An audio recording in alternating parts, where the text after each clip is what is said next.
14 to a whole thing. Lord knows it's a cold game. Switched up on you hoes, man. Big body take both lanes. Backseat blowing propane. All black, 5 gold chains. Young rich nigga bossed up on his own, man. My new shit sound like a soul train. Tookie Williams over Coltrane. Eric B by the rope chain. RC, we for show bang. Tiny Lokes. Alright, we're gonna get ready to get started. Was you born in the 80s? Did your mama smoke cocaine?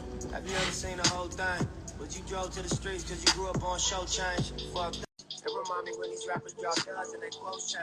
At the park with the low fade. I was standing in front of Knicks with my stack for the whole day. Yo, How you doing? good evening, good evening. What's up, Dr. Johnson? Man, blessed, man. How about yourself, man?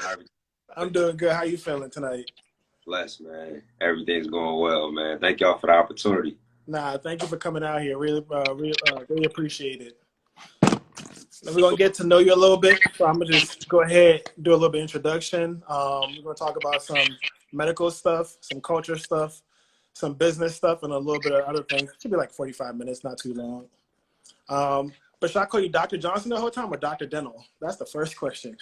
I'm trying to figure it out. Hey, man, either or, Dr. Dental, Dr. Johnson. It's just a blessing to be a doctor. You know what I mean? For sure. All right. Would you like to go ahead and introduce yourself? Or you want me to do it? Yeah.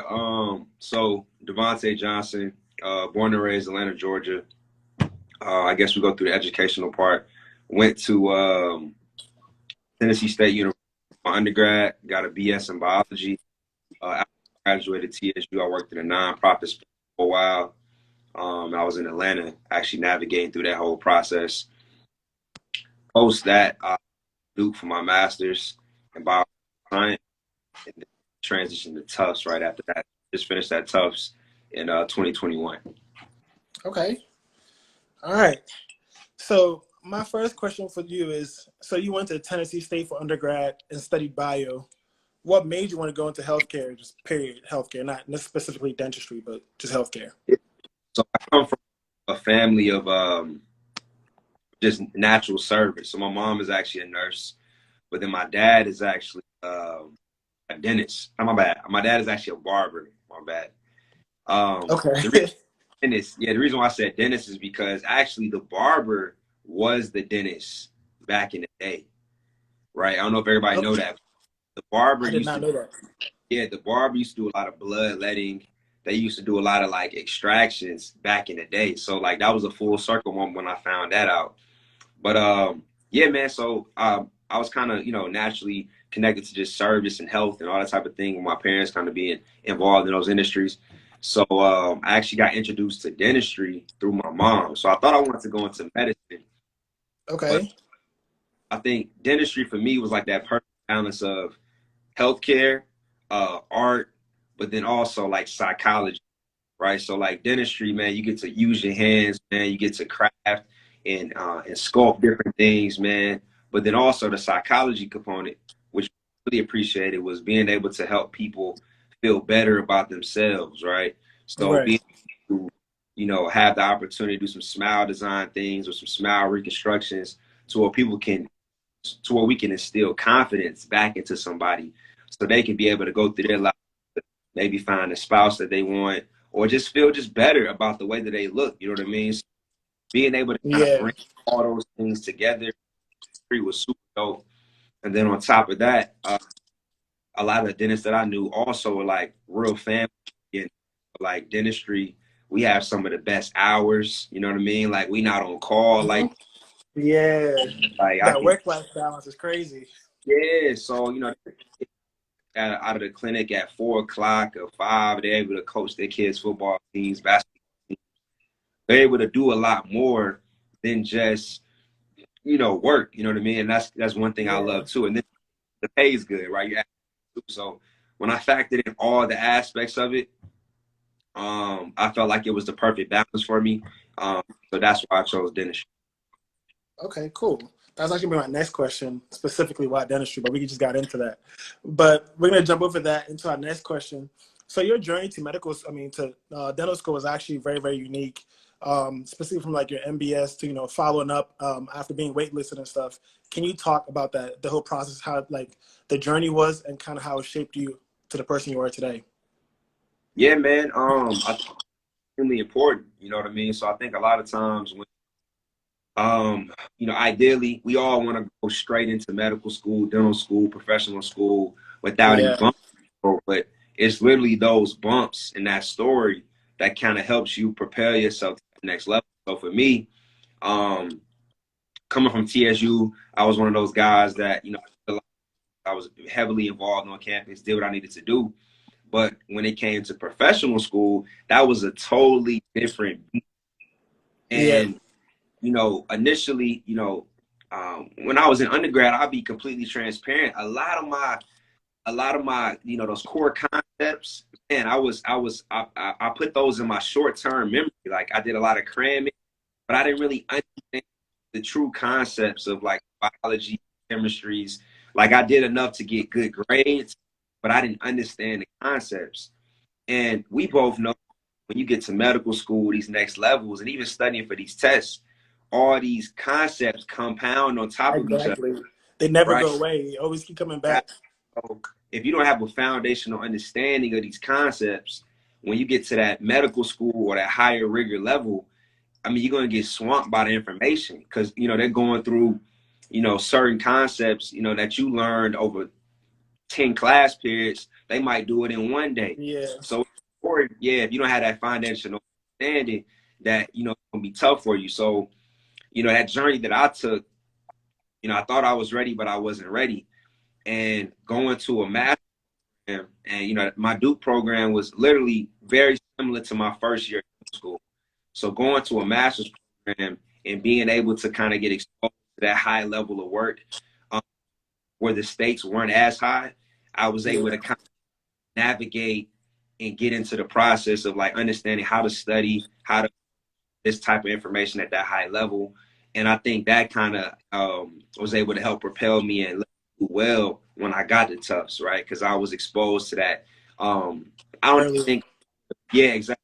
I don't think I would have been able to do as well or just even maintain the level of academic success I had at Tufts if I didn't do that master's program because Really? I kind of skipped some steps when I was in undergrad. I was just kind of doing my thing, and Right. that's We trying to get the grades. All right. So, actually, my next question, since we're just talking about that, a lot of people actually find the idea of getting like a master's, you're applying to medical school or dental school, and then like the institution tells them, hey, we'll accept you, but you gotta do this master's first. But a lot of people find it off-putting because like one, they feel like it slows them down, or two, is like an expensive, it's an extra like financial burden they gotta carry. How helpful was that for you, like going into Tufts, and how helpful like do you think it'll be for other students? Like any advice you have for other students that like face the same kind of like dilemma? yeah, man. Nah, I mean, I was against the math first until I understood how hard the work was. Like For real? when you get to professional school, man, Mm. that like it's you know what I mean. Like this is the highest level of work. This is the highest level, right? And you want to make sure that you are prepared.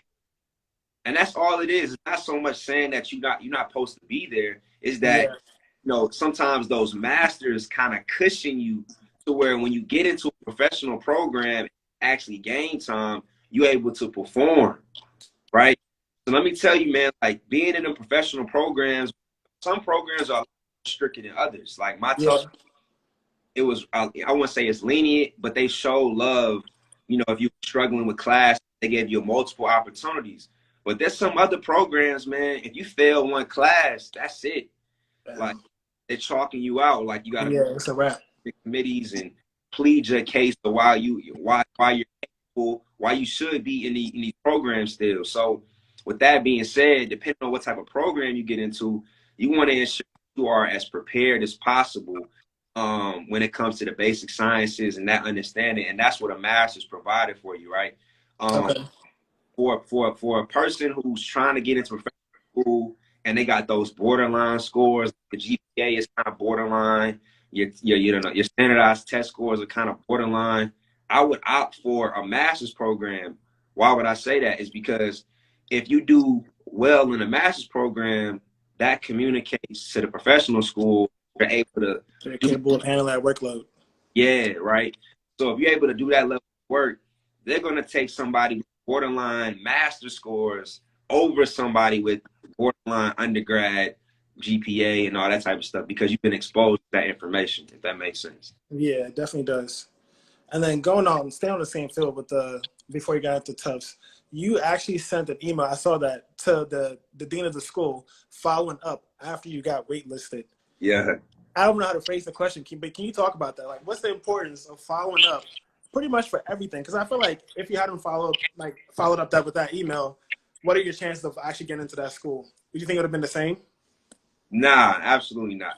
But see, the difference was, man, I didn't have no options, right? Okay. Like I had so for the difference test, you want to apply 3 times. I mean, you'll take the DAT 3 times unless you get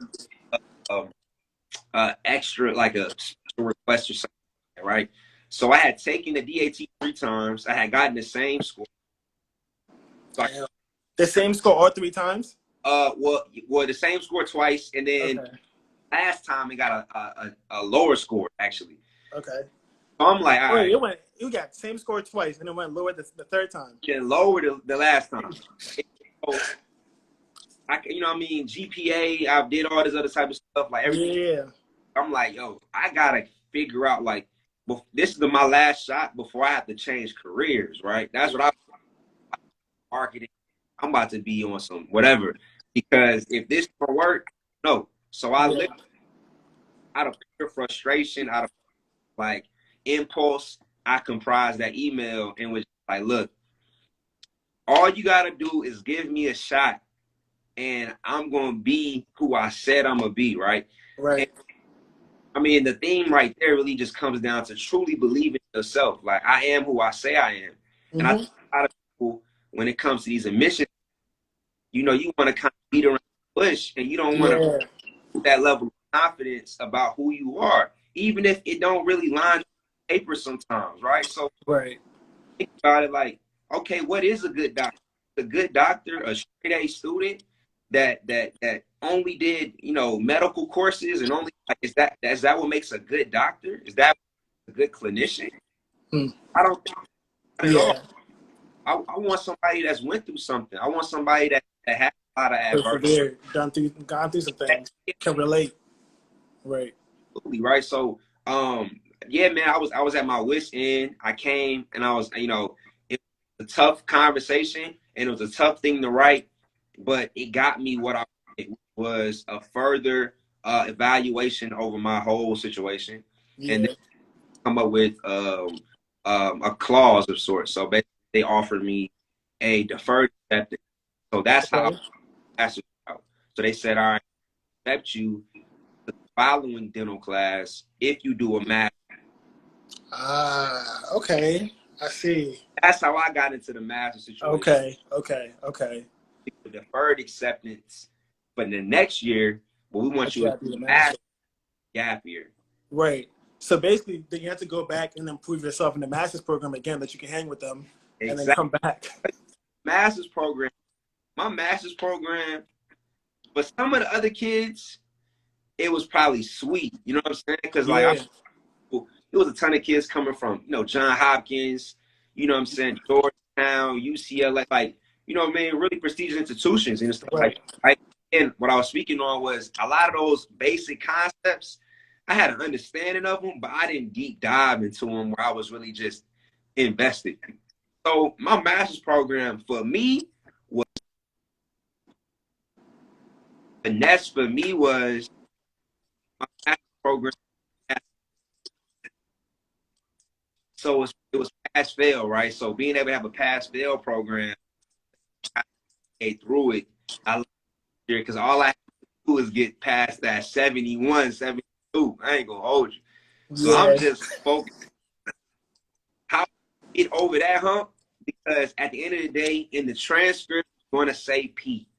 So that's what, you know what I mean? I was like, yeah, I was blessed. I was super blessed, because if my master's program would have been like grade A, I don't know. For real? I would have had to really lock it. Dang. So pretty much it was pass or fail for you guys. So you were just trying to get the P by any means, like Oh, any means necessary. get me out of here. Come on. All right, say no more.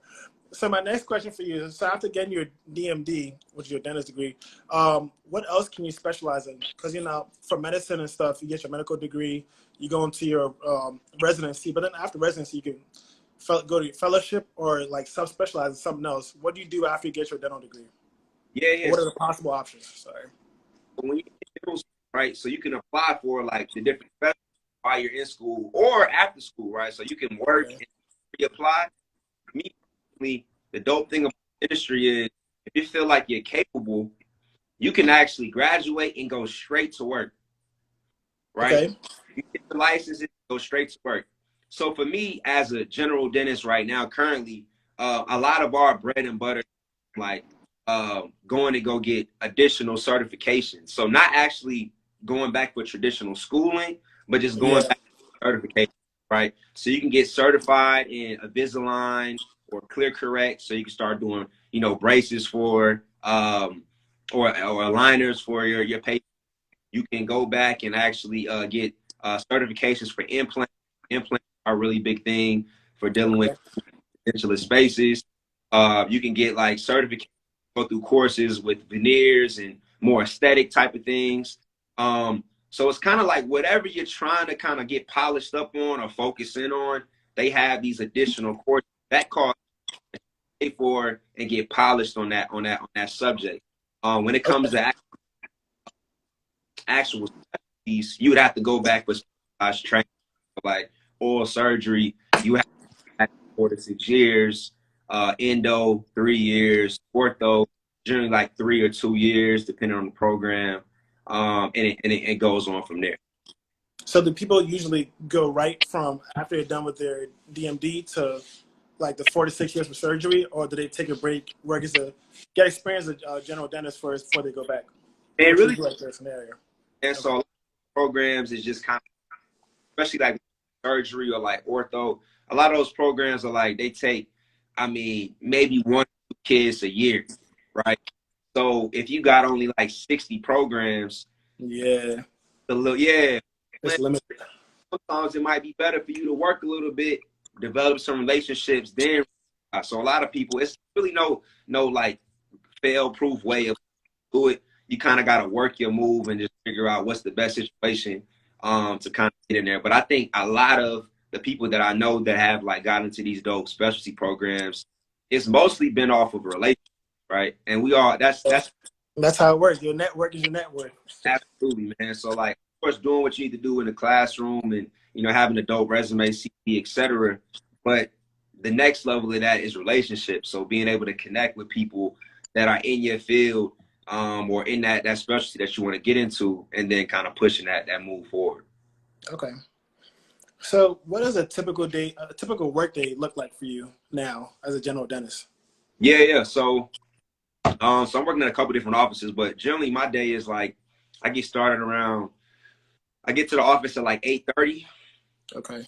So we get to the office at 8:30. Well, let's just fast forward. So I get up at like 6:30.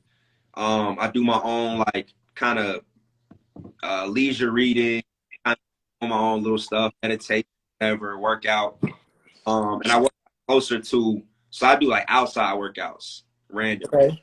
Prison. Like at the playground, you just Yeah, pull up in playground. the monkey bars. Yeah, so I go out there and then boom, shower, go to work.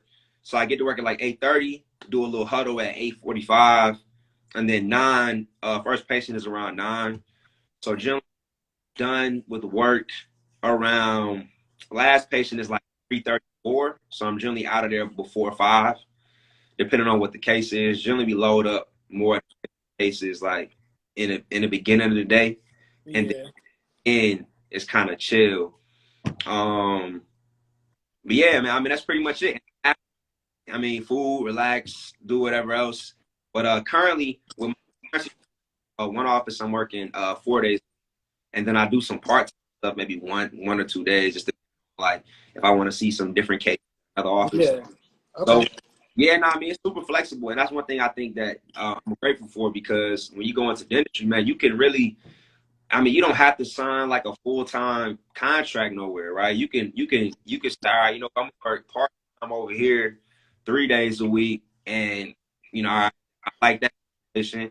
I'm gonna work Yeah. part here 3 days a week. I like that situation. And kind of just like, take what you like from each situation and kind of just say, all right, you know what? Now I want to move forward, full-time play, or I want to start my own, like whatever. It's like, it's really no rules. Like that's Yeah. what I want to epitomize in my daily journey. And I think a lot of people probably don't, what I'm saying? Like, so I think I just want to be able to show people there are no rules. You make the Yeah. rules. You make the rules of how you want to run. As long as your bills get paid and you developing as a clinician, that's the only thing that matters. Like, yeah, it's no rules. That's dope. There's a lot of free game there. Somebody should just said it, free game. Somebody asked you, do y'all have to chart a lot as dentists? Oh, no, Do y'all absolutely. do your own charting? You said absolutely not. Yeah, nah, not at all. Damn, that's crazy. Y'all do no charting. I mean, not no charting, but Nah, minimal charting. minimal charting. I mean, mostly just notes, man. Like, it's generally you just walk in, say hello. I spend most of my time like breaking the ice. Like, when I walk in, I got a whole little formula, right? So I come in and I'm generally just saying like, yo, how's your day going? Or like your shoe jacket. I do that for like 3 to 5. People don't really like that because they Yeah, because they want you gotta to, get comfortable with you. but like that's an important aspect of being a provider. It's like make like you. Like I gotta take some time to like figure out who you are. I'm a new face, right? Right. So I break the ice, and then the key question: how can I help? Like before, just let them talk. Like let them talk. Like listening means like no interruption. So I let them talk until they literally stop talking. I don't interrupt the whole Right. conversation. And just let them talk. And then from that, man, I've been able to build a lot of rapport with my patients early, and they're able to communicate their needs a lot more without. Right. You're a lot more open with them. That's dope. My next question. So a lot of people see like the success and the nice things and all like the stuff you post and stuff. Can you talk about some challenges that you faced in your career thus far? Like behind the scenes that, I mean, you don't have to go like real deep, but like, I feel like we live in a society or like, especially on social media where everybody posts everything. Everyone like kind of sees like, oh, he has like this perfect life. Nobody like really knows what you've gone through to get to this point. What are some challenges you face or currently face in your career that is not really like put out there for social media to see? Yeah, I think the biggest challenges was just like me transitioning back to Atlanta. Okay. Right? Like I wasn't in a rush trying to figure things out, and I was having troubles getting like my licensing certified, right? So like Georgia had this whole process, and my paperwork was getting lost. Like I'm mailing things from Boston. I was in school trying to be on top of things, and then all my paperwork gets lost. So then I'm sending things individually, Damn. right? Going off my start time of when I want to kind of get things going. So when I finally get things going, the situation that I initially started at office, it just wasn't what I thought it was. You know what I'm saying? Like it just Mhm. I thought it was. So I had to reevaluate. All right, would I rather just go part-time situation and still the work that I want to do, or do I want to just sacrifice completely and just be in a contract doing the work I want to do? Right. Yeah. I had to evaluate that whole process. So being able when you come back home, the first thing, especially when you're from an area and you're coming back to work, the first thing you do is like, you talk about your why. What was your reason on going to dental school or becoming a doctor? Most people always talk about their family. They like, man, hey man, I can't wait to be able to family out, be able to put on. Right. It's like, man, I wasn't in a solid situation so I can even be able to do that, man. That kind of like played with me a little bit, man. Like, you know what I'm saying? It was like, damn, Yeah. I'm not in a solid situation or at a solid office where I can even bring people how I want them to be able Right. to. So, man, now that I've kind of transitioned, I took a step back and was able to get into opportunities that made sense for me. things are kind of aligned a lot better. Okay. One of the biggest things, outside of that, man, like my hands are always in a ton of stuff when it comes to like business. So like dentistry is definitely the bread and butter. But truthfully, I want dentistry to be my ministry. That sounds crazy, but I want to get to the point where my businesses are so fruitful that I can do dentistry for free. Yeah. Like I really don't even. I mean, I love dentistry for just the fact of how the patient interaction, how they just love it, and we able to kind of change lives. Right. Like I ain't gonna lie, man, the shit expensive. You know what I'm saying? I feel you. I don't come from no silver spoon. Like I understand. Yeah. Like it's a lot, man. Like I hate when sometimes I look at them bills. Like I be like, damn. Like I appreciate the bread. Truthfully, Nah, that's life. supposed to pay too. But on the other side of it, it's just like, damn, it is expensive. Like I can't cap. It is expensive. You know what I'm saying? Yeah. Yeah. Absolutely.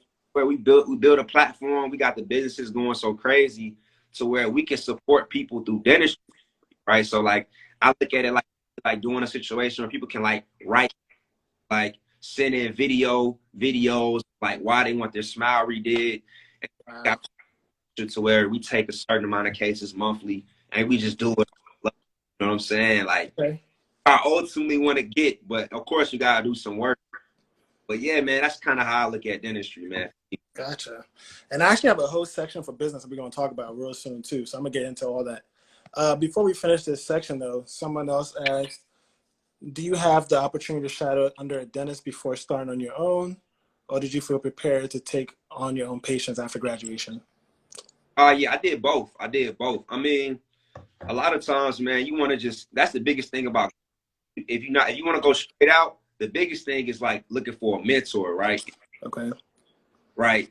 One thing you don't want to do is do no hero dentistry, right? So if there's something out of the scope of what you comfortable with, Wait, tell them no. it ain't, I'm saying, like you gotta be patient. And I was Yeah. like that too at first. And then I had to take a step back because it's like, you know what I'm saying, what we rushing for? Like Right, exactly. patient is gonna get the short end of the stick. So look, take a step back, you know what I'm saying? Have a mentor where you can have an open relationship with them and be able to say, oh no, I ain't comfortable with that, or I can't do this, I can't do that. I think we all try to like put on like we a lot nicer than what we are. Yeah. But man, it's a lot of like it's new patients, it's different things. Like you in the real world, it's perfectly fine to act like to say you don't know. You understand? So Right. yeah, I was able to get in a relationship with a couple of different mentors where I could be extremely transparent. And eventually, right, I got a lot more comfortable. You know what I Yeah. mean? And I feel like in situations like that too, like you're not just putting the patient at risk, but you can mess up your license like real quick. Like you could throw all that away in a matter of like some prideful situation. So I'm always like, just you got all your whole life to practice. Like just take one step back and learn. Like Absolutely. it's that simple. Absolutely. So to finish up like the dentistry part, what advice would you offer anyone considering a career in dentistry for any like undergrad or high school person watching, anyone trying to change their career, to be honest? Yeah. Man, dentistry sweet, man. I'm not gonna lie. Getting through school is probably the toughest part. But once of course you gotta be a lifelong learner, right? Like that's just with any career, you gotta kind of commit to being a lifelong learner. But I think dentistry, I only been out, my answer gonna probably change every year. Right. But being out of school almost like 6 months, I can see how I can create that work-life balance that I'm looking for within dentistry. So I can still kind of do my own thing and kind of business. I could, have the bread and butter in dentistry. And I also can like, travel. Like I feel like I can do a lot of this career. Like I think it's a really, especially with the time spent with school, the money that you can make, and, like your earning potential, and then just the balance that you have. I think it's a smart opportunity. So it's worth looking into. It's worth having them conversations with people who are kind of in the mix of it. It's going to be hard work, you know what I mean? But Absolutely. at the side of it, and you start making money, start being able to pay back different things. I think it's smooth, truthfully. Gotcha. All right. So we're just going to transition to some business questions. And for the audience, feel free to ask any questions about dentistry or business. We can get into all of it. So you do a lot of outside of dentistry. You're a businessman. You're involved in a lot of things, profitable and nonprofit. In the past year, you did a organized service project to Uganda for Healthcare Mission Project. What inspired you to do that? Yeah, man. So I've always been infatuated with the whole global service, right? So my church was actually the initial connection. So Okay. to do mission trips to Uganda to go to like orphanages and schools, and I saw them doing it over and over, and I just kind of asked the organizer, my mentor, I was just like, you know, do y'all do any? Is there a health component part of it? He was Right. like, not really. I was like, what about like a dental component? He was like, nah, not really. But if you want to do something, if you build it out, then we'll let you go. So that was like my initial thing. Like, all right, well, what's a dental curriculum? I'm like, this is 2014, 2015. You know, I'm pursuing dentistry. I'm not super, I mean, you know, I don't understand the field completely. So I'm Yeah. Googling YouTube, and Where were you in school at this point? Were you at Duke or were you at? I graduated TSU. Okay. Okay. So I'm still understanding, like, all right, cool. This is, you know, this is how the field goes. This is how you know, this is oral health. This is, you know, how to brush your teeth correctly. All this type of thing. I'm understanding the system of it, right? Right. I went to YouTube, found a curriculum that I like, copied the whole thing. All right, we're going to Uganda. So when I was able to go there for the first time and really see, you know, industry in its most rudimentary form, that asked me, man, like that made dentistry like, all right, look, we definitely doing it. Because what was crazy is I had like a line, a health clinic out there, right? Okay. I was outside the clinic. They didn't know that. They were like, all right, you set up your little dental side, right? Well, word got out in the village that a dentist from America had a village. Yeah. Right? So my line, and all I'm doing is just telling people like how to brush their teeth. I'm showing them different Educate, primary care. primary care, basic prevention. My line was down. They were like, "Yo, what's good?" And I'm having to tell people. I'm like, their translators having to tell people like, Yeah. not just educating. He's not doing work. Right. So my pastor, everybody was like, "Oh snap! Well, this is the actual need out here." And that's a key thing to kind of to focus on, right? That when you go global service, before you go into any community, locally or globally, you got to do a need, right? A lot of people serve, but they not asking the people what they need for. You bringing your Western mentality to Africa, think that you got the answers of what they need. Do they have access to water? Do they have access to food? Like you got The to basic needs. Maslow's hierarchy. exactly. What do they have access to? What do they need? Well, dentistry was a vast need. What we didn't know was Uganda, a country of 33 million people, only has like 350 dentists registered, right? So that portion of it is like 250 people per one dentist. Impossible. So yeah, that was able to that stemmed my whole like, all right, look, I got an opportunity here to kind of build something. So I built that brand. I went to Uganda 2 more times with my church, and Okay. when I came to Tufts, that was one thing that I kind of try to figure out how to implement. So I had connections from all the times that I went there. I had connections with dentists there. I had connections with dental schools in Uganda. So now I just kind of bridged the gap. Literally right before COVID, we did a pilot, and the mission of that was just kind of just see how things go and eventually be able to make it a staple global service trip at Tufts. So we went, the trip was crazy. We got great feedback, but then COVID hit. We were going to take like 10 students, you know, over there. Yeah, just kind of expose it. But Yeah. that's what we're working on now. I'm actually like, you know, talking to a lot global service people at Tufts, and hopefully we can get it back running so we can do a global service trip October 2022. So I'm kind of create that whole relationship as well. So yeah, hopefully I kind of bridge that bridge. Yeah. Nah, that's amazing. And that's a testament to really like utilizing your resources, because that whole thing started from like your church. And I feel like not just like people in the medical field, but everybody has a lot of resources around them. You just got to tap into them and the things you could do, because you started this, you said in 2014, and it's 2021, and it's getting bigger and bigger. Just tap into your resources. That's amazing. Absolutely. And then my second question, as far as business goes, is you're the owner, or I believe the owner, of a brand and a movement called We Must Stay Healthy. You guys have hoodies, hats, and soon to come shoes. Yeah. How to phrase the question. Have you always been interested in business? Like, I see, like, from just kind of like my little research I did prior, it's just like you're very, very business oriented. Has that always been like a thing for you since you were a kid? My mom might say so. My mom or my family, my pops, but they might say so. But I think it kind of just cut up when after I graduated from TSU, I was in Atlanta for like 2 years. Okay. And even before that, so I graduated TSU. Long story short, I graduated TSU. I moved to New York. So I lived in Harlem for a year, and then I came because I went to New York to study this dental test. Like, there's like a guy.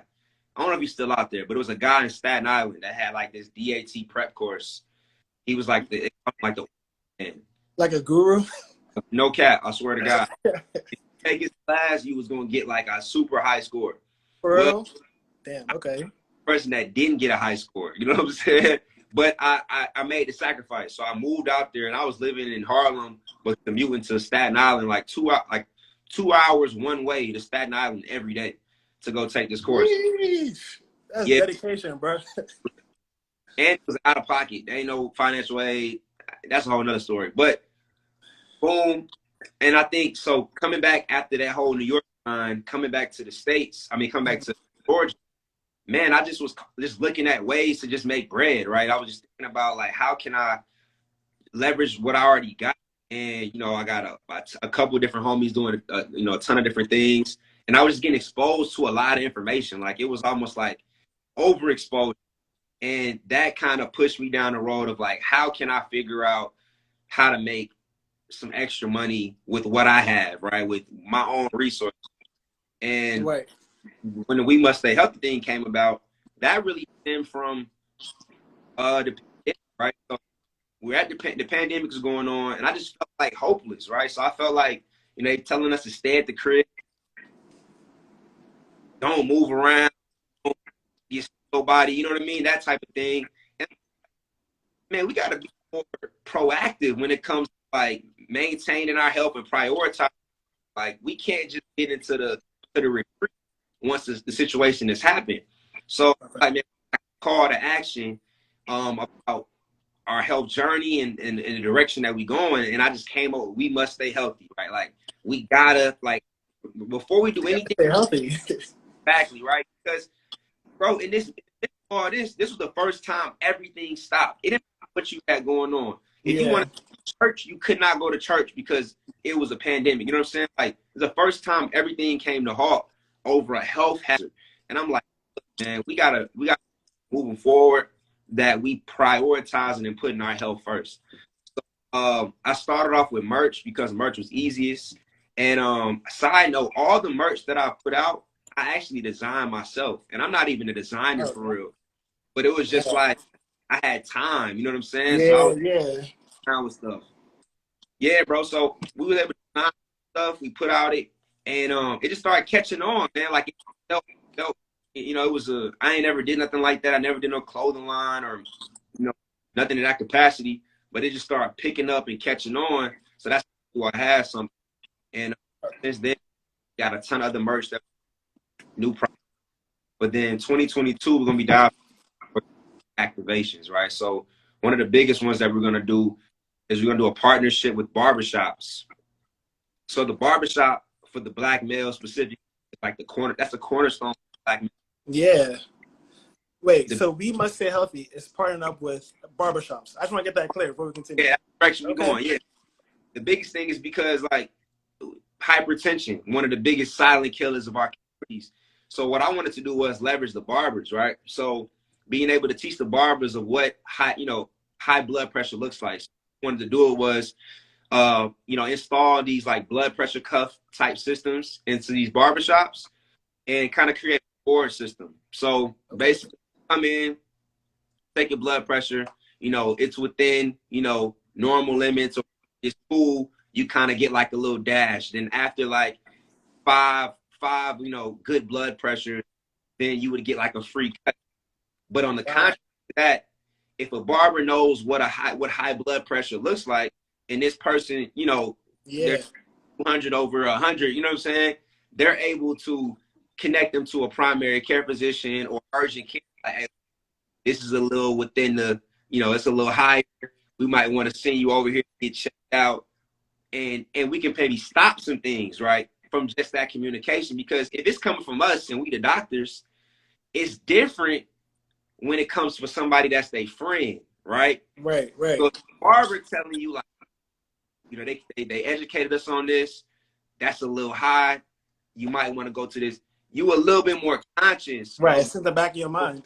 Exactly. And you might take action, right? So yeah, man, that's just something that we want to dive into. And hopefully we'll start off with like one or two and just test it out. Like I want to test it first. Yeah. Test it, see how it flows, see the commitment level, and then we can probably scale it and get some bigger partners to get behind it. But yeah, man, we just leverage other people's audience. And I think the easiest thing right now, I want to go into the barbershops and because like that's what, think about it. In a barbershop, we talk about everything. And we get consistently every 2 weeks, if not sooner. We talk about so much, and now think about it. The barbershops, we talk so much. We talked about health a lot more, right? Mm-hmm. Right?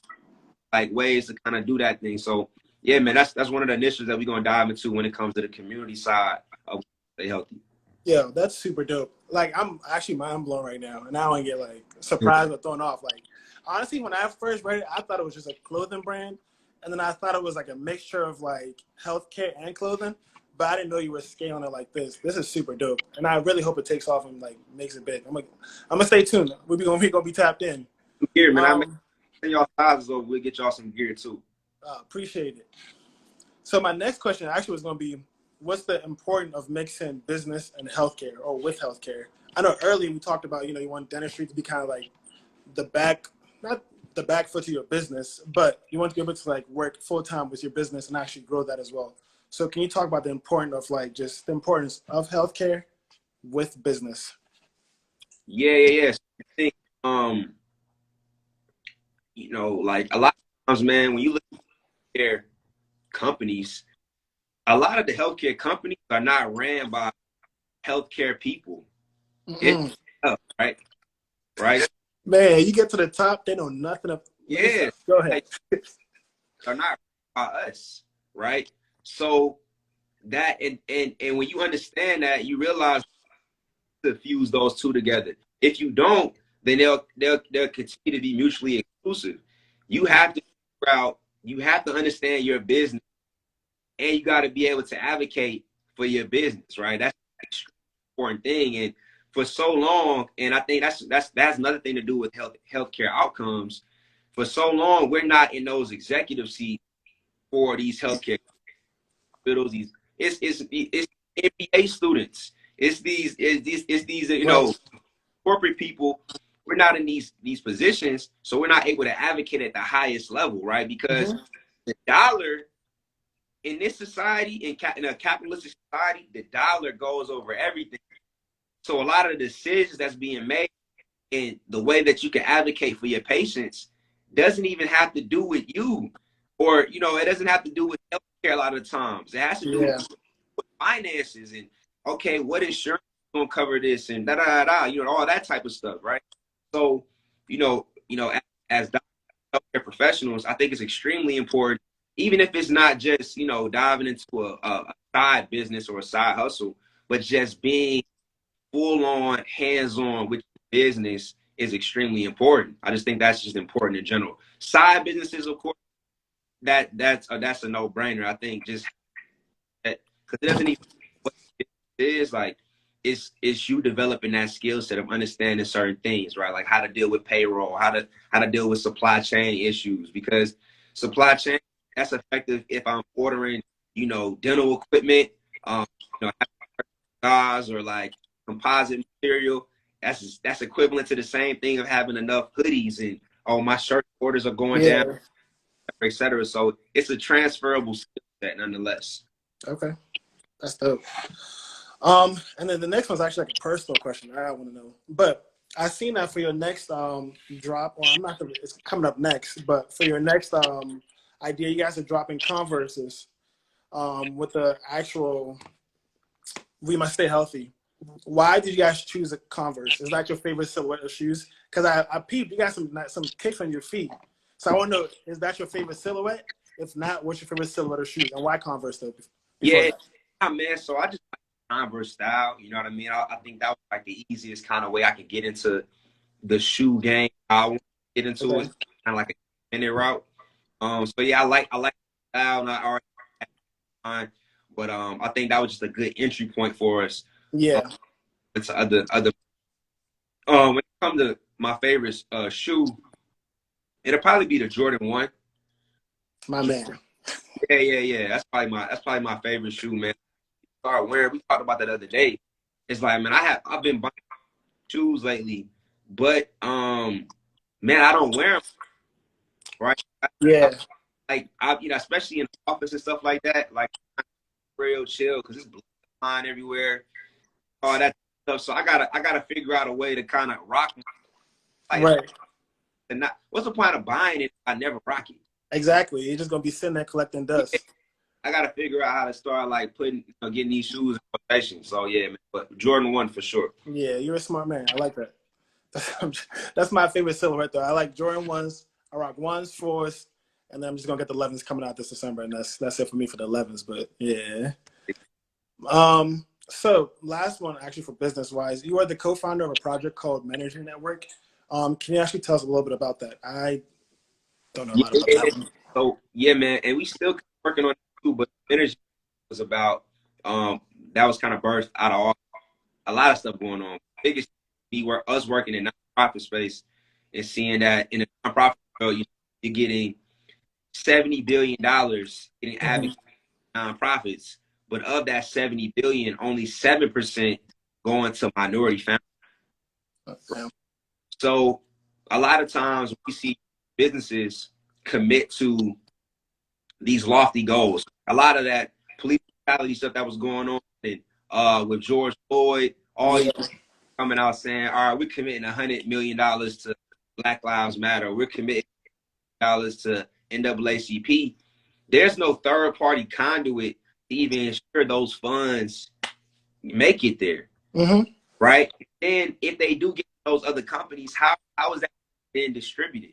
Right? So nonprofit work and a lot of the community work that we see all the time, really the foundation of it is grassroots organization. So how can we ensure that that money that's getting funneled in that they say they're giving, how can we ensure we're getting it to the people doing work that matters?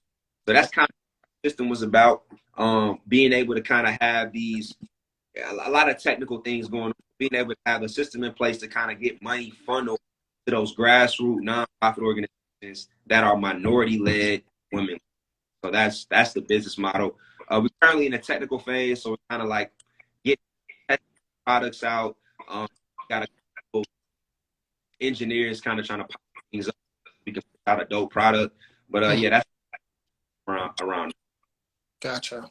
So you got your hands on a lot of different things. Yeah. I feel like that's the best way to stay. Go ahead, sorry. Common thing with me, man. It's always been like that. Like even since I was like younger. But it's things that I actually like really enjoy. So like yeah, I feel that's the thing. Work, but it ain't really, it ain't really crazy. Yeah. I'm like the exact same way. I'll be in school, trying to get some work, start a business. But I feel like that's when I work my best. If I got nothing going on all day, I'm not gonna do nothing. So definitely I feel like it's dope. My dad used to hate that when I was a kid. He's called me a jack of all trades, master of none. Like just pick one thing. I'd be like, bro, we trying to do it all. Like, what you mean? subscribe to that one either. Man, I have plenty. Yeah, I don't subscribe to that. Yeah. Jack Master of none. Don't subscribe to that, man. Yeah. Of We any try. kind to. I don't subscribe to that. Oh, I love when people, you know what I'm saying? For real. Right when they say that to me, I say, well, what am I? Gotcha. I'm gonna start using that. What am I? Yeah. Yeah, man. That was just a way for people to kind of like get you to focus on certain things, which I feel like that is true. Like you do want to kind of focus in on certain things because it got to. I had to say, all right, do I want to be a dentist or not? I got to that crossroad. I said, how am I going to get laser focused or not? But I think it comes to that point where you do have a vision to kind of focus in on things. That doesn't mean that you can't have other aspects that you want to tap into. Gotcha. That's dope. All right. So my last section for you is just some of your own words. So I got 3 quotes from you, and I'm gonna just ask you to explain what those quotes mean specifically to you. But the first one I think was your latest quote. You said, "It takes one summer to eat for 100 summers." What does that mean to you? Man, dog, like I think a lot of times like we like consistency, like that's if we stay locked in, man, and it don't take long sometimes, man. It's like for 5 years, but this took this one stretch of somebody seeing your work that off. So for me, it's about like just staying true to the process and understanding that at any time that could be that elevator moment. But until then, it's okay taking the stairs. So that's kind of that whole like that's the analogy for it is just like, look, we're the whole way, but literally that elevator moment can happen at any time. Flights. So it literally takes one summer to eat 400 summers. Gotcha. And then the next one is the shortcut you're looking for is consistency. You feel me? It's all it, man. Like, it's no shortcuts to this thing. Like, literally. Yeah. And I think a lot of times we looking for shortcuts because we comparing ourselves to other people. There it is. But fortunately, right? Like, there has to be a standard sometimes. Absolutely. Sometimes you have to establish a standard, and sometimes you create that standard by looking at somebody else. But at the end of the day, like, it's your own personal race, right? Right. The whole thing that everybody has to focus on mostly, and I think my success has been connected to creating systems, right? So goals, when we look at goals, like an unsuccessful person and a successful person both have goals. Right. You agree? I agree. So we have to say, so goals are not the thing that makes the successful person. Like, I mean, goals are not the thing that makes the it's not the thing that kind of takes the determinant of success. Exactly, right? It's systems, right? Okay. Goals set the direction. Systems ensure progression. So you gotta be putting in systems to ensure that you kind of going things accordingly. Like, okay, how am I going to attack this? You know what I mean? Like, can't just put in a whole play together to ensure that you kind of go into the next level. So, yeah, man, that's consistency, man. It goes back to the same thing. That's dope. I never actually thought about that, about systems. I got to apply that in my life. But I like that quote a lot because because I feel like there's one thing to having like a mentor and looking up to somebody and setting a standard.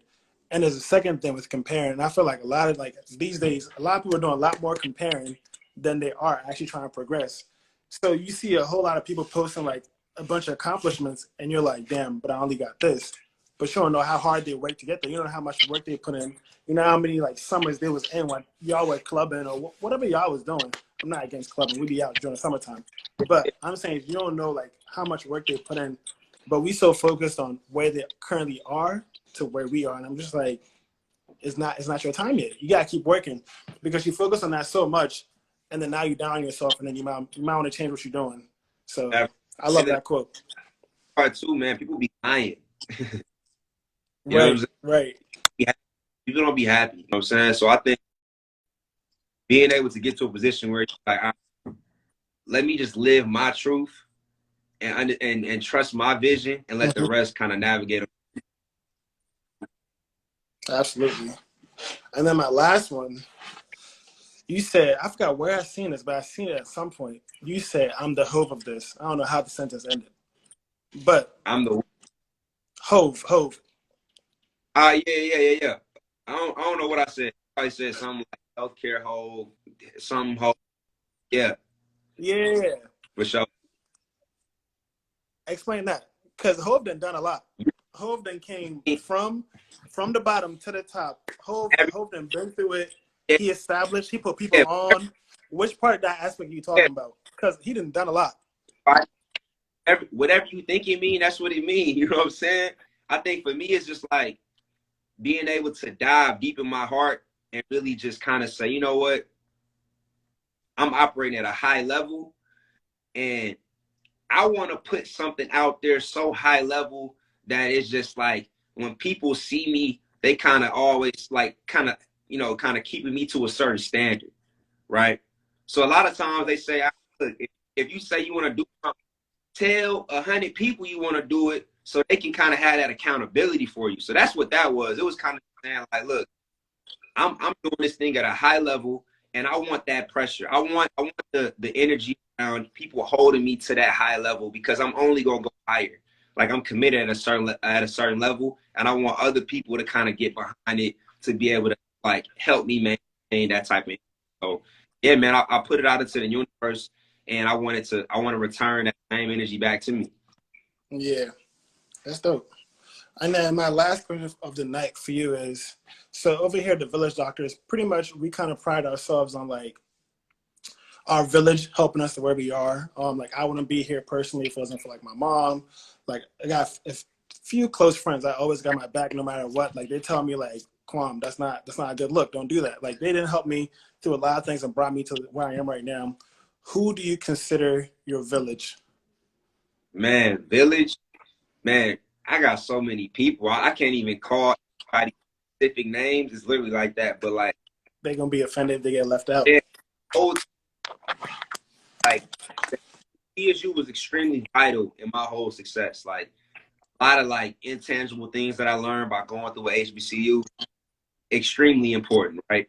And then just along the way, man, just having solid people that were just hustling, right? So being able to have a close inner circle of friends that were just doing well in their own field, right? That were able to give me insight. I feel like success and genius lead moves. So if you're around people that's doing certain things and like you able to still even feel you able to say, okay, what was the thing that helped them get over? What was the thing that helped them connect a certain dot? And they would kind of just look to the left and the right of me to be able to progress through a lot of my battles and stuff like that. So definitely all my TSU family, of course my immediate family. So being able to see like that struggle one-on-one. I came from, regular paycheck family, nothing crazy. But being able to just see them sacrifice so much for me to get to this point, I can't thank my mom, my dad, brother, just from them just being that consistent figure. So it kind of created a certain drive in me. But yeah, like at that point, it became a self-realization. Like it was within me already. Like I didn't even really need nobody to pump me up. And I think that's one issue people have is like, motivation. External motivation. Yeah, man. Rated, man. Like it gotta really be in you for real. You know what I'm saying? So I got to that threshold in that point where it's not gonna stop ever. Yeah, it's almost if I ain't moving a certain way, it's kind of, you know what I mean? So yeah, no, I'm blessed, man. Grateful for every relationship that I have, and the ones that we continue to build. Absolutely. I love that. And before I let you go, this is something personal I want to know. Since you lived in Boston, but you're from Atlanta, you a Celtics fan or a Hawks fan? That's what I want to get to the bottom of. Man, neither actually. I'm not really a big like team. The only team that I like in history is the Atlanta Falcons. Really? Team I like. That sorry thing they call a team? Sorry, my fault. Go ahead.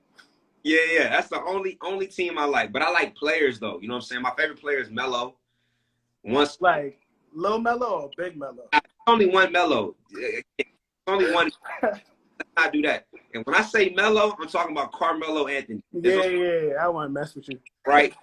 Got Melo, and then after Melo retire, I'm going to be a Jason Tatum fan. I like Jason Tatum. Really? I like Jason Tatum. That's gonna be my next. That's my next favorite player after Melo. But those, I like players, man, because I'm just a fan of the game, man. So yeah. Whoever having a good, I just love the game. Man. Hooping, you hooping, and I'm just a fan of it. But like my favorite player.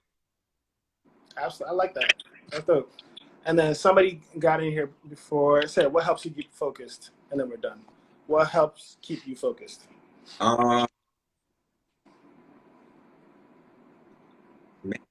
overall, I didn't really like have no formula.